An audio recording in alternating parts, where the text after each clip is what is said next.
নমস্কার, পালবরুণা হোম কিচেনের পক্ষ থেকে সকলকে স্বাগত। আজ আমি গাজরের হালুয়া কিভাবে সহজ পদ্ধতিতে করা যায় এবং তাড়াতাড়ি সেটা দেখাবো। কি কি লাগবে একবার দেখে নিই। গাজর, খোয়া ক্ষীর, এতটা লাগবে না, একটু কম দেব, আর একটু কাজু। এই গাজরটাকে এবার আমি এখন গ্রেট করে নেব। হ্যাঁ বন্ধুরা, দেখুন গাজরটা গ্রেট করা হয়ে গেছে। এবার আমি রান্নাটা শুরু করি। আমি আগে একটু কাজু হালকা খোলায় ভেজে নেব, একটু তেল দেবো, অবশ্য একটু সাদা তেল দিয়ে ভেজে নেব।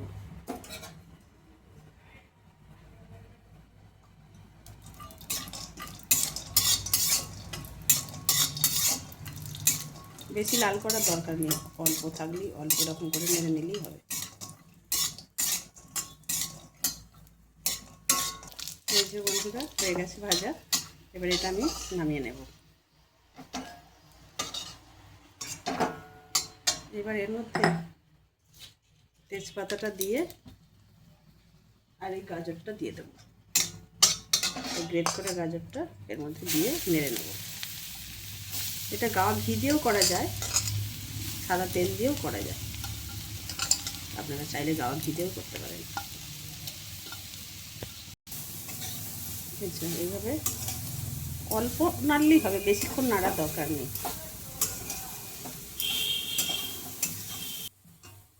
হ্যাঁ, এসে যখন ভাজা হয়ে গেছে, এবার আমি এর মধ্যে দুধ দেব। দুধটা আগে থেকে জাল দিয়েছিলাম। আবার অল্প দুধ আমুল দুধ দিয়ে গুলে দেবো একটু, আর একটু আমুল দুধও দেবো এর মধ্যে। হ্যাঁ বন্ধুরা, এই দেখুন, এটা আর একটু দুধ অ্যাড করবো। আর আজকে পুরোটাই দুধ দিয়েই করব। এবার একটু গরুর দুধের সাথে একটু আমুল দুধ গুলে এর মধ্যে দিয়ে দেবো।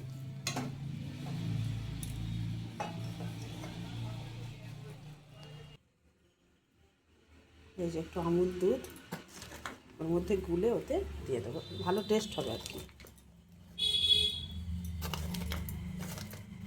আর দেবো না।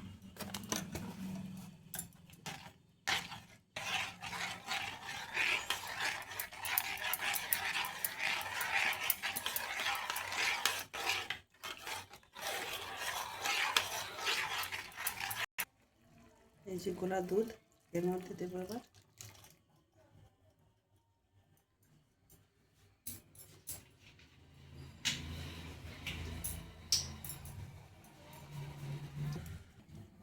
এই যেটা ফুটছে, এবার এর মধ্যে এলাচ আর ওই ভেজে রাখা কাজু আর মিষ্টি দেবো।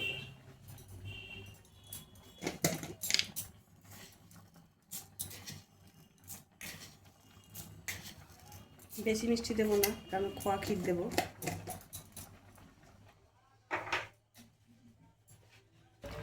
এই দেখুন বন্ধুরা, এরকম এতটা গাঢ় হয়েছে। আর বেশি গাঢ় করবো না, রুটি দিয়ে খাওয়া হবে তো, এরকমই একটু অল্প টাইট টাইট করলেই হবে।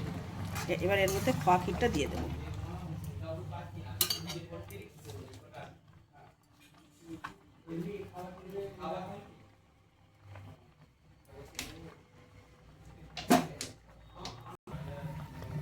খোয়া ক্ষীরটার মধ্যে দিয়ে দেবো।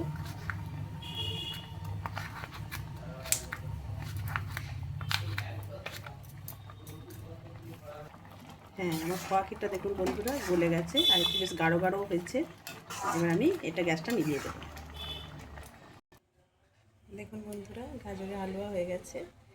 আপনারা যদি মনে করেন এতটা দুধ রাখবেন না, তাহলে আরেকটু জাল দিয়ে দুধটা কমিয়ে নিলেই হবে, শুকনোও করা যায়। আর রুটিতে খেলে এরকম একটু দুধ দুধ রাখলেই ভালো লাগে। এটা বাড়িতে করে খাবেন, বানিয়ে দেখবেন, লাইক করবেন, শেয়ার করবেন, আর কমেন্টে জানাবেন কেমন হলো।